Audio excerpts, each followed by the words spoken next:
Эм. Эма.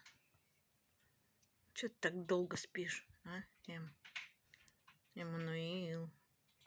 Ну не спи. Эмочка. Рапунцель.